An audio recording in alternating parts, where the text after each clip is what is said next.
Jasmine Crockett's statement to the president about starting deportations from his own home, particularly mentioning Melania, did more than just make headlines. It exposed a truth that terrified those in power. Jasmine Crockett was tired of the double standards, the political spin, and the quiet lies dressed as policy. It was a Thursday night in Dallas, and while most of the city was winding down, Jasmine was wired, prepping in a back room at the WFA studio downtown. The segment was supposed to be routine. 5 panelists, a few hot-button issues, maybe a clip for social media, and that would be it. But Jasmine knew better. The air in that studio was different tonight. The president's wife, Melania Trump, had just appeared at a press conference in Miami, standing next to Donald with a polished smile and words that struck Jasmine harder than any headline that day. "We must protect our borders," Melania said. "People should come the legal way or not at all." She said it without blinking, as if her own immigration story was pristine and unchallenged, as if she hadn't arrived on a questionable visa herself years ago. Jasmine wasn't just a congresswoman. She was the daughter of an immigrant who cleaned houses 6 days a week to keep the lights on. She had seen her mother cry after letters came in from ICE. She had watched neighbors disappear in the middle of the night, gone without warning, leaving kids to knock on their doors the next morning, not knowing they'd never answer. So when the segment kicked off and the moderator turned to her, asking, "Congresswoman Crockett, as the daughter of an immigrant, what do you make of the First Lady's recent remarks?" Jasmine didn't hesitate. She just spoke. "I think," Jasmine said slowly, keeping her eyes locked on the moderator, "if the president wants to start deporting people over questionable legal statuses, maybe he should start with his own wife." The panel froze. The moderator blinked for half a second. It felt like time cracked in the room. Then, like a match thrown into gasoline, the reaction exploded. "Excuse me," another panelist, a conservative radio host from San Diego, tried to cut in. "No," Jasmine said sharply, turning to him, "you all cheer when he deports a mother who's been here 20 years. But when I point out that his own wife's visa history has been questioned for years, I'm the problem." The studio wasn't silent anymore. The texts behind the glass were one of the makeup artists clamped a hand over her mouth, and the comment section on the network's live stream started rolling like a slot machine on fire. The host tried to pivot, nervously chuckling. "Let's keep it respectful." "It is respectful," Jasmine cut back. "Respect means truth, and the truth is weaponizing immigration to score political points while ignoring the story inside your own home is hypocrisy. That's not a personal attack. That's a national conversation waiting to happen." The clip hit Twitter before the broadcast ended. Someone on set, maybe a camera tech, maybe a junior producer, snipped the moment and posted it. No music, no edit, just Jasmine's voice and the stunned silence that followed. In under an hour, #SheIsAnImmigrant and #Crockett was right were trending across the country. Thousands of retweets, reactions from both ends of the political spectrum, and a whole lot of noise. Some were furious, disrespectful to the First Lady. One comment read, "Another radical leftist shows her true colors." But others, so many others, finally felt like someone had said what they'd been holding back for years. "I've been waiting for someone to call it out." One woman wrote from Phoenix, "My husband got deported last year." Meanwhile, Melania's visa story gets swept under the rug. By midnight, Jasmine's name was on every major outlets, NN, Fox, MSNBC, even TMZ got in on it. Every clip had the same freeze frame, Jasmine leaning slightly forward, eyes lit, unflinching. Her phone buzzed, nonstop. Her aide, Taylor, was wide awake in the next room, trying to sort through media requests. "You're everywhere right now," she said, holding out her screen. "Trump's going to see this." Jasmine didn't blink. Let him, but what none of them knew was that Trump was already watching, and his reaction was louder than anyone expected. The next morning, the sun hadn't even cracked the horizon when Donald Trump saw the clip. He was in the White House residence, flipping channels with the remote in one hand and his phone in the other. As usual, Fox and Friends was mid-segment.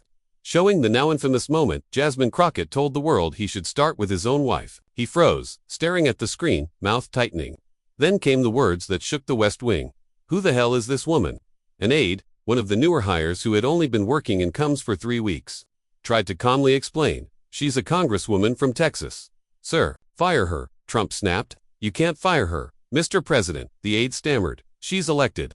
Trump's face turned beet red. "Then destroy her." He stormed into the communications office in pajama pants and a MAGA hoodie, slamming his phone onto the conference table. "Put out a statement now. She's done. Write it." Within 15 minutes, his Truth Social account exploded. "Radical left Democrat Jasmine Crockett disgraces America. Attacks our beloved First Lady, an immigrant who came here legally and loves this country. Shameful. Enemy of the people." The post was so aggressive that even some of his longtime supporters in the Senate were caught off guard. But Trump didn't care. He was seething, pacing back and forth, repeating the word disgrace like it was a chant. Melania was still upstairs, sipping her tea and reading from her tablet when an aide brought her the Post. She read it twice, then slowly set the device down on the tray beside her. "This is not helpful," she said flatly, more to herself than anyone else. Then she stood and walked to the window, staring out into the garden. She didn't make a statement. She didn't tweet. She didn't have to. Trump had already spoken for Melania, and too loudly. Down in the West Wing, staff scrambled to prepare talking points for media surrogates. Fox News hosts were given bulletins within the hour, calling Crockett unhinged and accusing her of attacking women and immigrants at once. But something strange happened. Not everyone jumped on board. By midday, growing number of people, even those on the right, were privately saying the attack felt off, overblown, and desperate. The words "enemy of the people" hit a nerve that hadn't healed from previous years. Meanwhile, Jasmine Crockett was sitting in her home office in Dallas, scrolling through her feed with a blanket around her shoulders and a mug of black coffee. In her hand, her phone wouldn't stop buzzing. She glanced over at Taylor, who was now practically living on her couch. "He called me an enemy of the people," Jasmine said quietly, almost like she didn't believe it.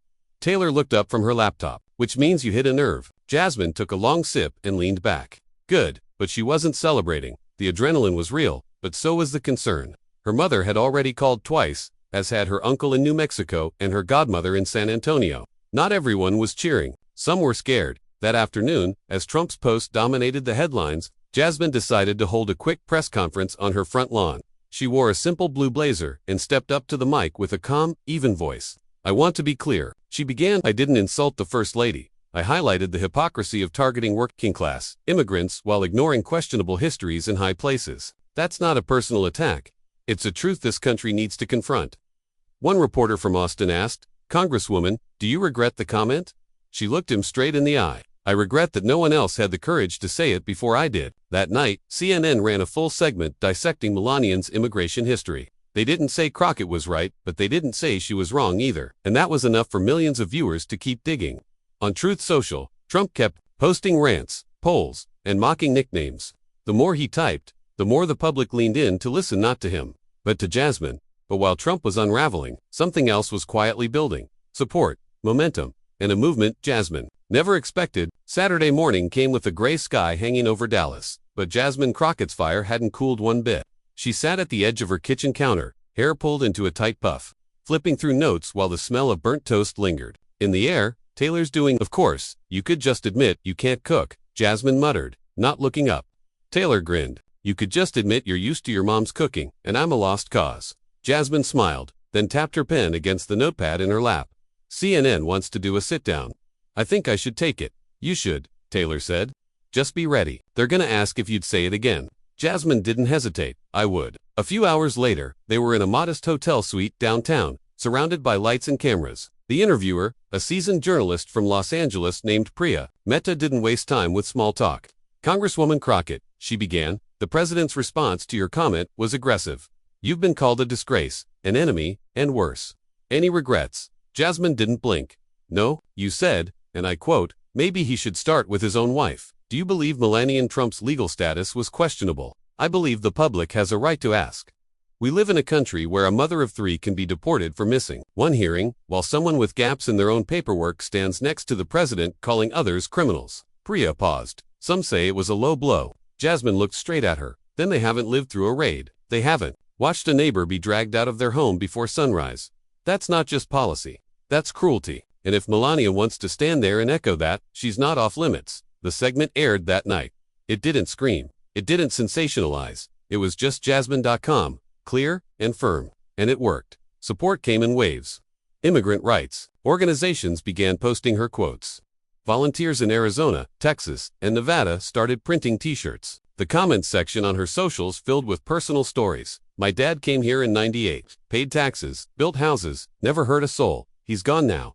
Thank you for speaking up. My daughter asked me why the First Lady gets to stay when my sister had to leave. I didn't have an answer. Now I do. Thank you, Jasmine." She read every message. She didn't post selfies. She didn't lean into the attention. She shared a photo of her and her mother from 20 years ago, standing in front of a beat-up Pontiac in a parking lot in Lubbock. The caption read, "This is who I fight for, every time." But it wasn't all applause. A group of conservative donors in Florida funded a series of attack ads, calling her vile and un-American. One super PAC tried to dig into her past, searching for dirt. they came up empty. In Dallas, a small crowd of protesters stood outside her district office, holding signs with phrases like "Respect, the First Lady, and Radical Crockett must go." Jasmine didn't flinch. She showed up the next morning, walked through them, and walked into her office like it was just another mundane security detail. No press. But behind closed doors, she was feeling the weight of it all. Her mother called again, this time, with fear in her voice. "They're not gonna stop, Mia," her mother said. "They don't like it when someone like you tells the truth." "I know," Jasmine replied, "but neither do I when nobody else does." That evening, she hosted a live stream from her living room, no media filter, just her. "To anyone who thinks I went too far, I want you to imagine your mom, your dad, your cousin being told to get out of a country they've built their whole life in. Now imagine the first lady of that country standing there and pretending it's justice. If we can't call that out, what are we even doing?" The live stream got over 3 million views in less than 48 hours. And while media outlets debated tone and decorum, something else was happening quietly. Moderate voters, many who had stayed silent, started speaking up. "I'm not even a Democrat, but Crockett's right." One man from Des Moines wrote, "It's time someone stopped pretending rich immigrants are better than poor ones." But not everyone was ready to hear the truth, and the political machine was about to push back.